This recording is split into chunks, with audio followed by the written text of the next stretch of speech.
Before we pray, I want to share a short message with you, and then we'll pray together.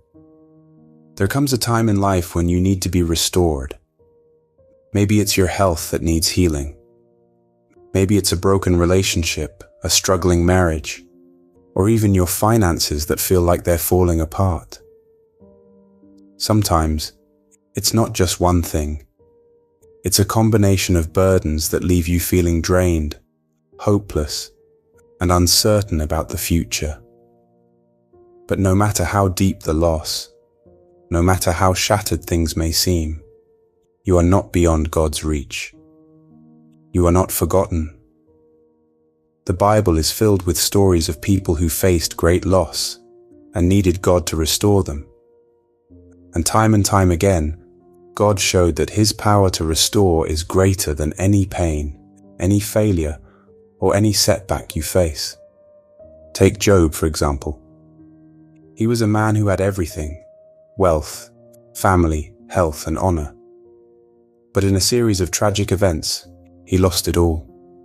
His body was covered in painful sores, his children were gone, and his wealth disappeared.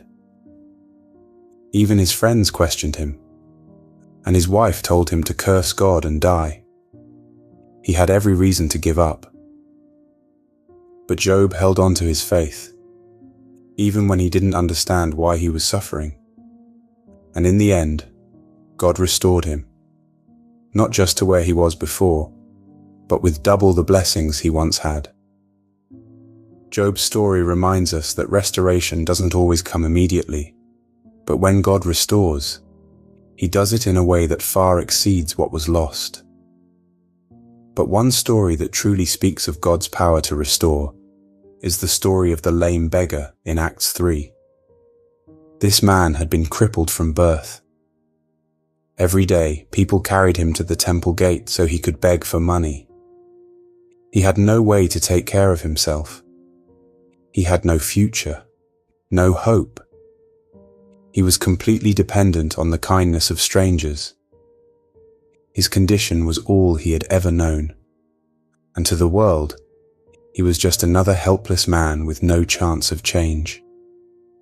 But then, one day, everything changed. As Peter and John were entering the temple, the beggar looked at them, expecting to receive some money. That's all he had ever hoped for, just enough to survive another day. But Peter looked at him and said, "Silver and gold I do not have, but what I do have I give you. In the name of Jesus Christ of Nazareth, rise up and walk." And immediately his feet and ankles became strong. He didn't just walk, he leaped. He ran into the temple praising God, and everyone who saw him was amazed. This man didn't just receive healing. He received complete restoration. He was no longer crippled, no longer a beggar, no longer an outcast. In one moment, his entire life changed because of the power of Jesus. His body was healed, his dignity was restored, and his life became a testimony of God's goodness. Imagine how different his life must have been from that moment on. He was able to work, to worship, to live without being dependent on others. His story shows us that God's restoration isn't just about fixing what's broken. It's about completely transforming your life. And the same God who healed him is the same God who can restore you. No matter what you've lost, no matter how broken your situation may seem, God's restoration is complete. He doesn't just bring things back to how they were. He makes them even better. He lifts you up from a place of despair and turns your life into a testimony that others will see and be amazed by. When God restores, He doesn't do it halfway. He doesn't just give back what was taken, He multiplies it. He doesn't just rebuild what was broken, He makes it stronger. And He doesn't just heal the wounds, He makes you whole. You may feel like you're at your lowest, but just like Job, just like Joseph, Just like the lame beggar, your story is not over. Restoration is coming, and when it does, it will be greater than anything you could have imagined. Now let's take this moment to pray together. Dear Lord Jesus, you are the God of restoration, the one who brings beauty from ashes and life from what was broken. You are the healer of hearts, the restorer of souls, and the redeemer of all things lost. There is nothing too broken that you cannot mend, no situation too hopeless that you cannot revive. Psalm 51 verse 12 says, "Restore to me the joy of your salvation and uphold me with a willing spirit." Lord, I ask for this divine restoration in every area of my life today.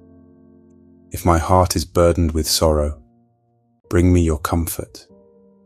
If my mind is restless with worry, calm the storms within me. If my body is weak, restore my strength, Lord.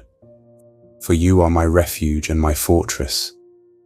Let every weary bone be renewed.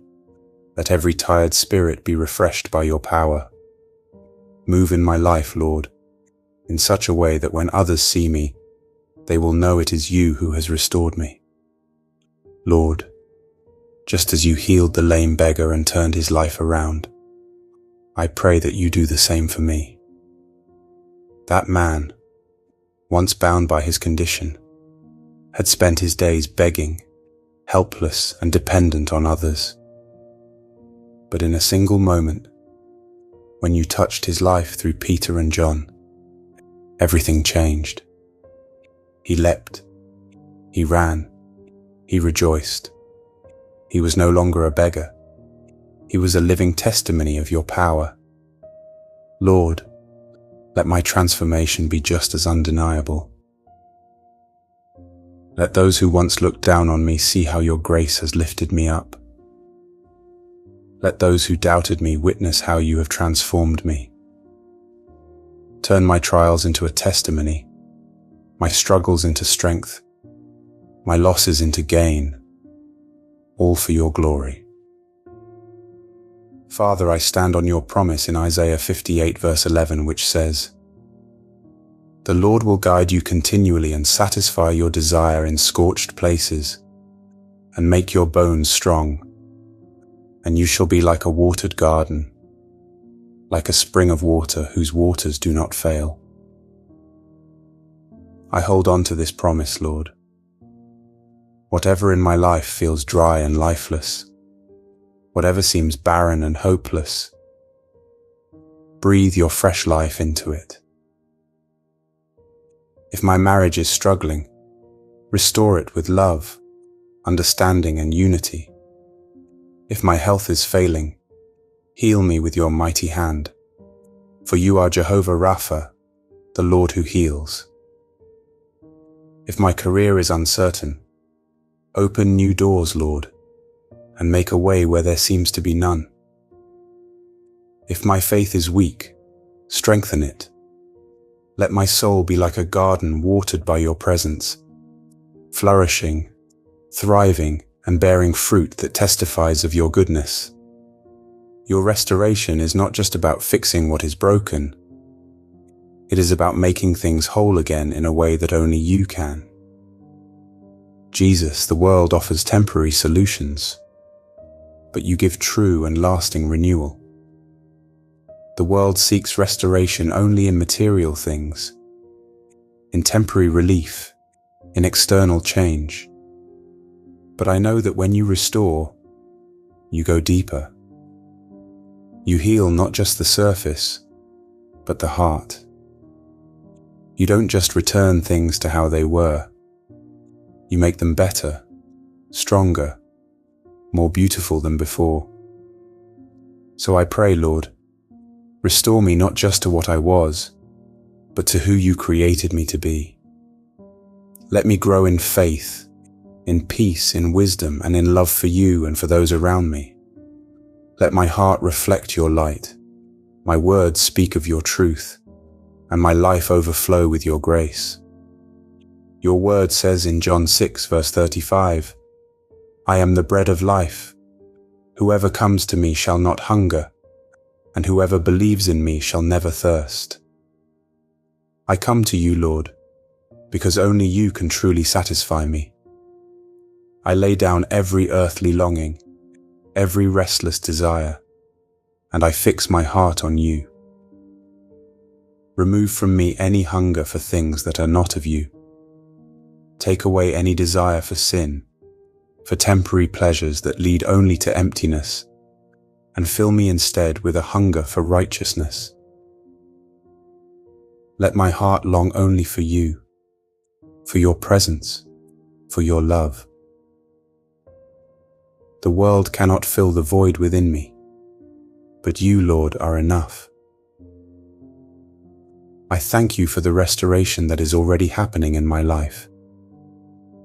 Even when I cannot see it yet, I trust that you are working. I trust that you are turning things around in ways beyond my understanding.